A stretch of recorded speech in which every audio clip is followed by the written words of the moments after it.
So while we may be in lockdown, whatever that means, wherever you are in the world, moving your body reminds you still have a choice in how you can make a decision.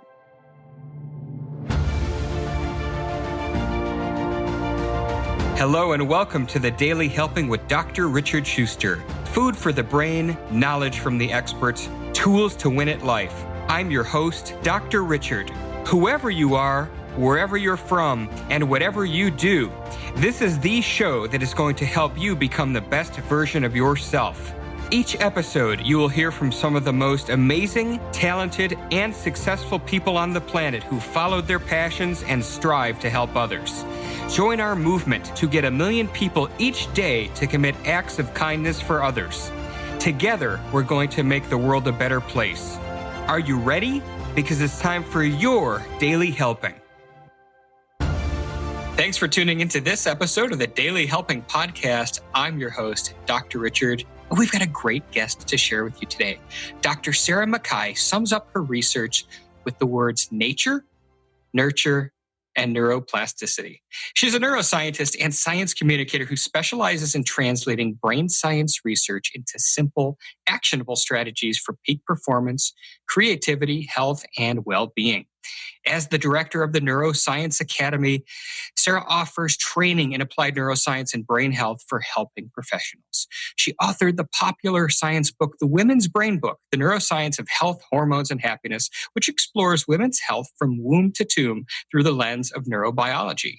In 2019, she hosted an episode of ABC's flagship science show, Catalyst, exploring biohacking, brain health, and longevity.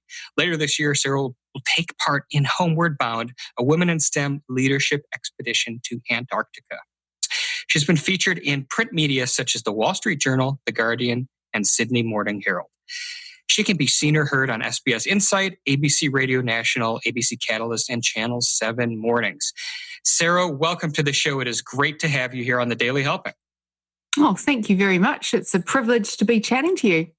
This is going to be fun, and not just because you're Australian and not just because you're a brain person, but there's so many cool things that I know that we can talk about, and we don't have a lot of brain people on this show, so this is going to be really awesome. I wanted to ask you first, what really got you excited about the brain? What was your journey to doing what you're doing now? Well, that's a very good question. I'm afraid I'm going to have to correct you on one of those points that you made. I'm not Australian. I'm actually a New Zealander. So I grew up in New Zealand. Oh my God. And that's like the most insulting thing that you can say to a New Zealander. So I have just created an international incident for which I That's okay. I've actually got dual citizenship, but I live in Sydney, Australia, and I've lived here for about half of my life. But I would say I'm a Kiwi first and foremost. That was where I grew up, and it was a incredible. I mean, the older I get, and the more time you have to look back on your life, I realise, gosh, I was so lucky to grow up in that part of the world. Back in the days when nothing much happened there, but I grew up in Christchurch, New Zealand, and I had a very, very happy childhood, and I had wonderful parents, and really grew up was one of those kids that had a great love of learning. And I always had my head stuck in a book. And if there wasn't a book to read at breakfast, I'd be reading the back of the cereal pack, and just thoroughly enjoyed school. And then I got to my first year of university, and I was very fortunate to be in a psychology lecture, and the lecturer recommended we all get hold of a book and read it. And it was a book called The Man Who Mistook His Wife for a Hat. It's a great classic book. Yeah. By a neurologist called Oliver Sacks, which is a classic. I'm holding a copy of it here. Maybe get that on camera. If you've read it, you'll recognise it. If you haven't, the title is a bit confusing, The Man Who Mistook His Wife for a Hat. But Oliver Sacks was a great neurologist and a wonderful storyteller, and wrote a series of kind of case studies about all of the kind of the bizarre things that happen to people when their brains go wrong. And in this instance, the poor man had a neurological disorder whereby he mistook everyday objects for other kinds of objects. And in this instance, he thought his wife was a hat, and he went to try and put her on his head when he went to leave Sacks' office. And that's where the title of the book came. Look, I read that book and I was absolutely just gripped by this idea of brain science. And at that time, this is the very early 90s, it wasn't really a discipline that was that was kind of, I was familiar with, but I was really interested in the biology of psychology. And then someone said to me, oh, there's a brand new degree discipline at Otago University, which was about 4 hours away from where I lived. So I switched universities and went down to Otago to study neuroscience. And I was the first kind of cohort to graduate from Otago University with a degree in neuroscience back in the early 90s. And it really just, the brain captivated me from that moment I read that book. And I've never deviated from that path. I think neuroscience is such an incredibly rich, broad and deep subject. And it gives us so many interesting insights into every aspect of who we are and why we do and think and feel and behave, and aspects about development and aging and mental health and everything in between. So it's just always captivated me. I was really fortunate to win a scholarship to Oxford University in the UK. So I sort of tootled off there and absolutely loved my time there. Met a gorgeous Irish economist when I was in Oxford. And he was a sailor as well, grew up sailing in Dublin in Ireland. And we got to the end of our studies and thought, well, what are we going to do? Let's go and live somewhere warm and sunny and sail. So we moved to Sydney for a year, and that was in 2002. And we've never left. The beaches are slightly, the time of recording this, it's the first week of April 2020. So our access to the beach is somewhat restricted at the moment due to kind of quarantine around coronavirus. But luckily not all of the beaches are closed, so we can still indulge in that. I guess while I was here in Sydney, I had a couple of postdoc research positions, which are, for those who don't know, after you do your PhD research, then you go and sort of your first few years outside of your PhD, you work doing research in other people's research labs.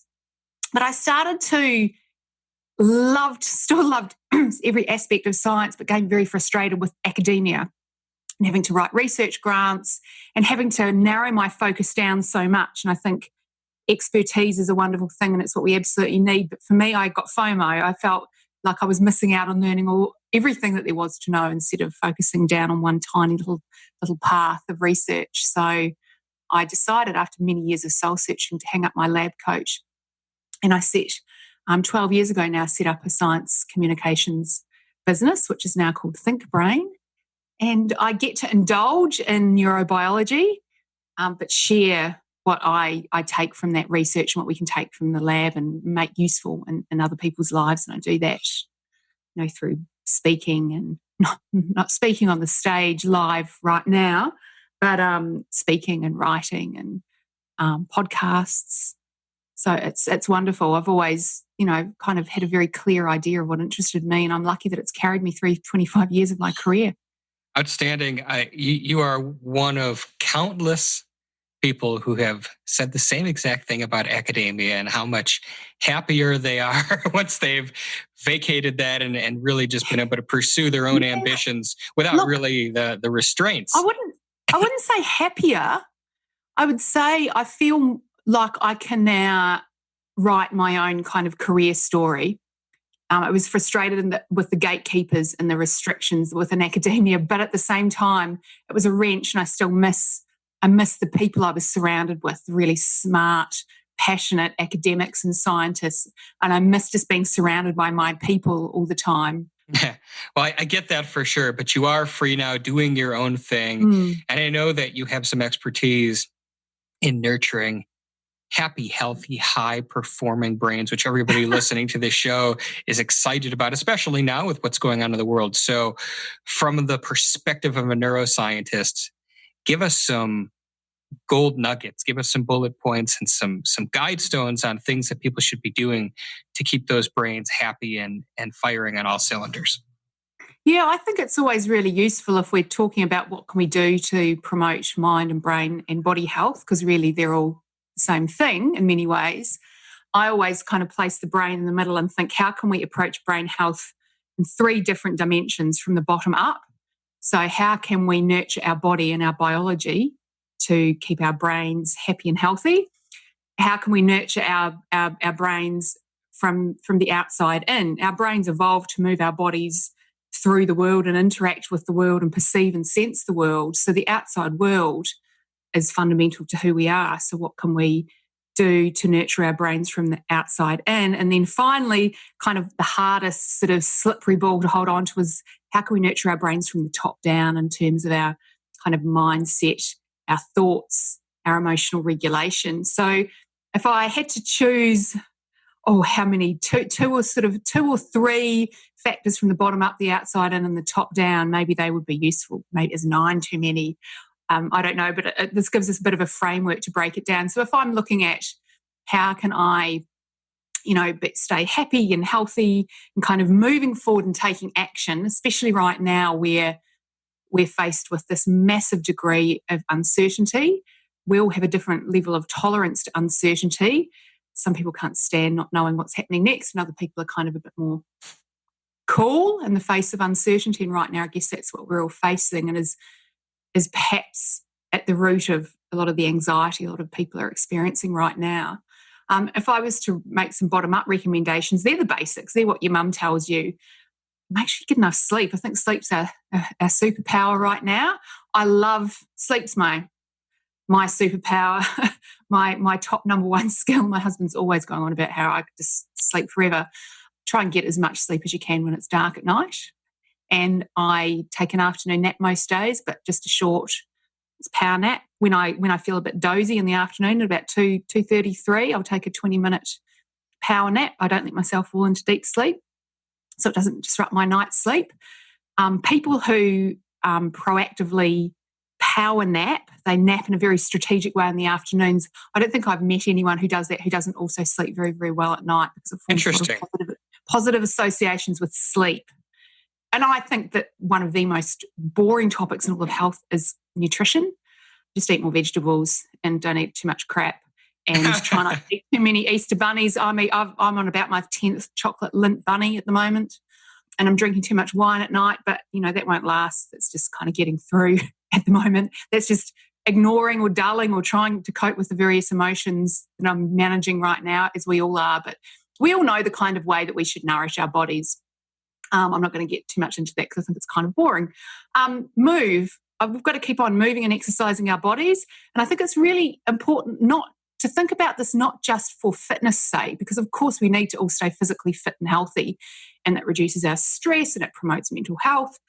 But if we are moving our bodies, we are using our bodies for what our brains evolved to do, which is to move our bodies around the world. And that reminds us, it reminds our mind that we still have agency, we still have choice, we're not helpless. So while we may be in lockdown, whatever that means, wherever you are in the world, moving your body reminds you still have a choice in how you can make a decision. And even if that decision simply is moving your body around. So it kind of, reminds your mind that you still have choice. So that'd be my bottom up. And they're the kinds of things that we all know: sleep, exercise, and good food. Hey guys, Dr. Richard here. For the past 7 years, I've been privileged to bring you incredible guests who are changing the world and can help you become the best version of yourself. I'm really excited to share with you a new quiz that I created based on my clinical training that will curate for you a custom list of my top episodes and actionable strategies to help you wherever you are on your journey. All you need to do is go to drrichardschuster.com to take it, and it's 100% free. You'll be taking the next step on the journey to unlocking the power of you, and I can't wait to see where you'll go.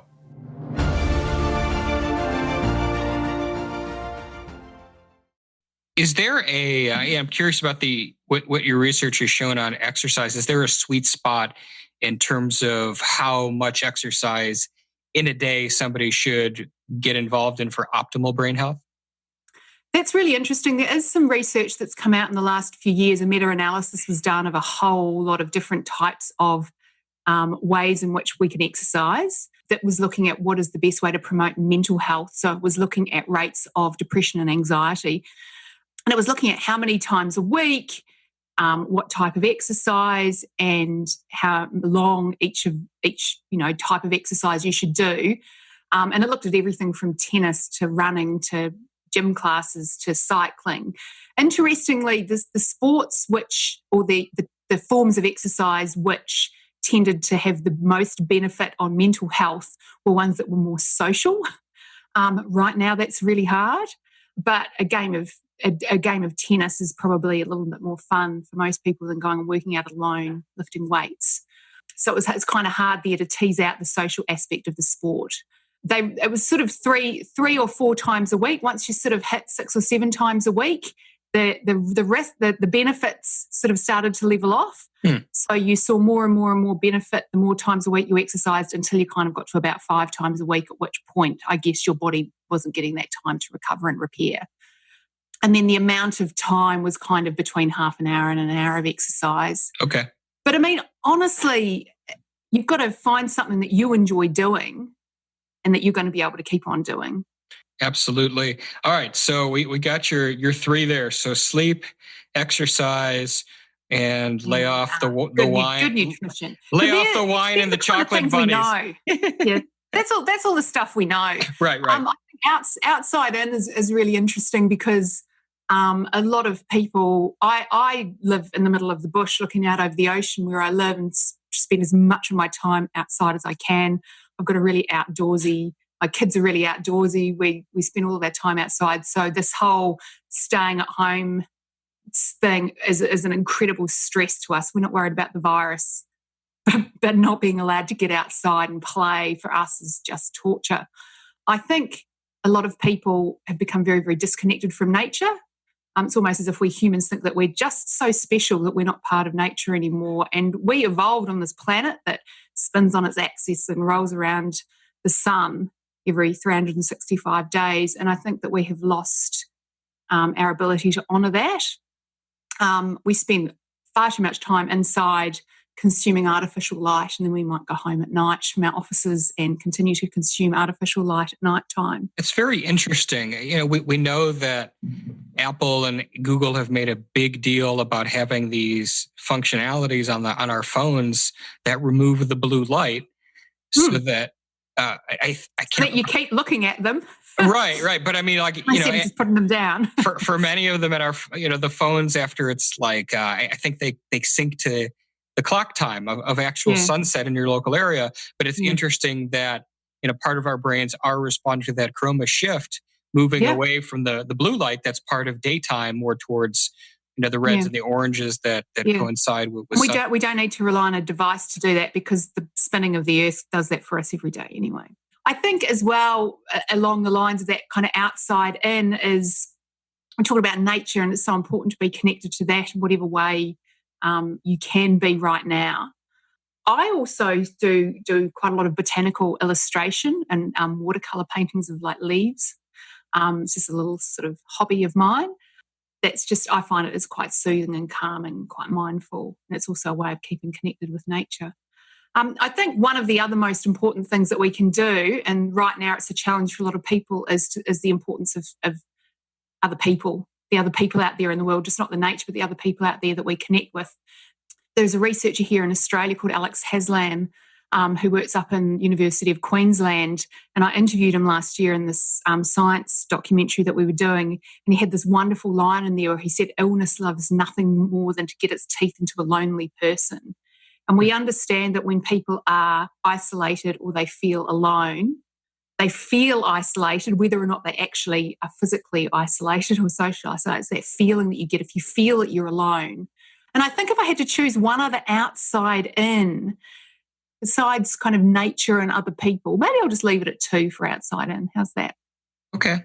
We can leave it at 2. Absolutely. We'll leave it at 2.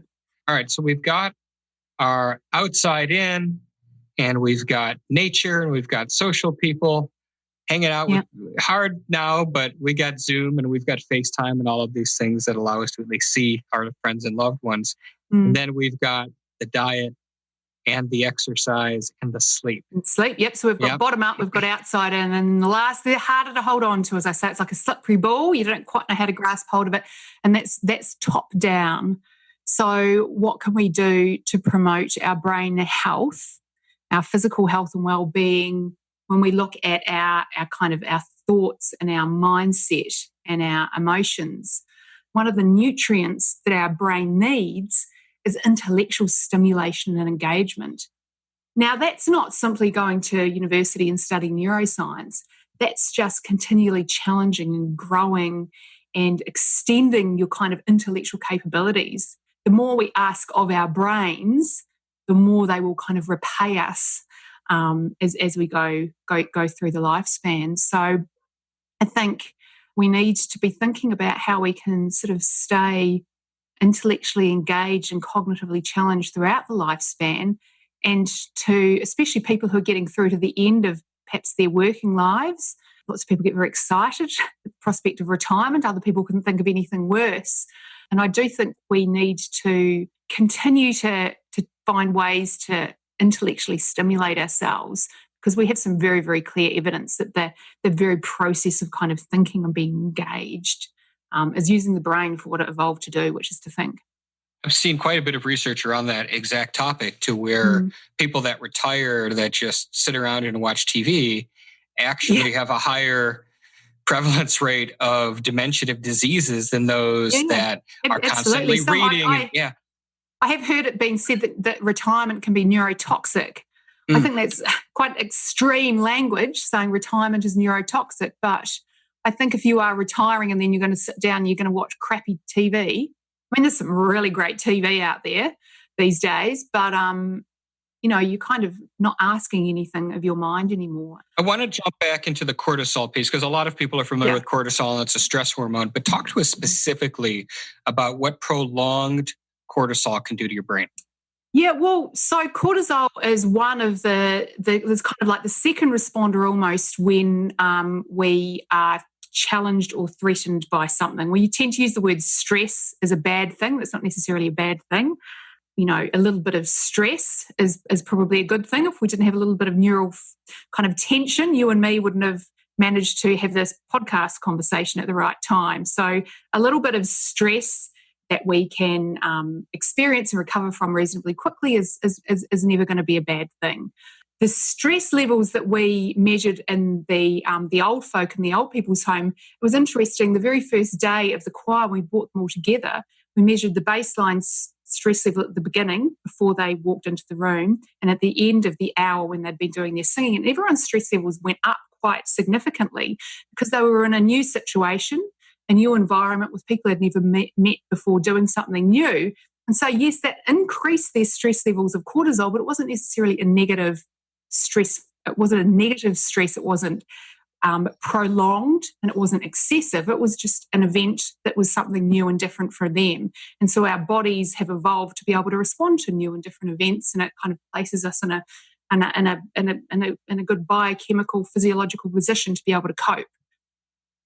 The problems arise when stress is incredibly prolonged, when we don't have the right tools or resources at our disposal to be able to bring our stress levels down.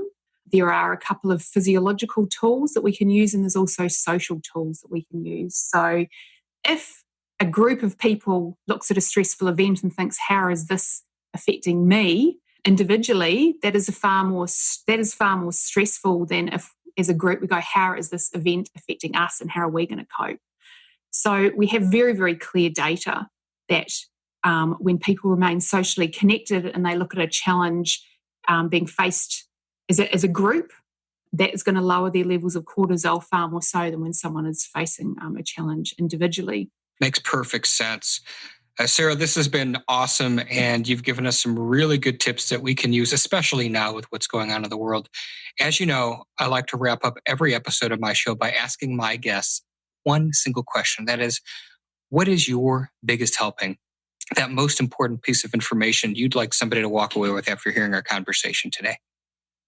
Look, I really think it goes back to the very first bottom-up factor that I talked about, and that's sleep.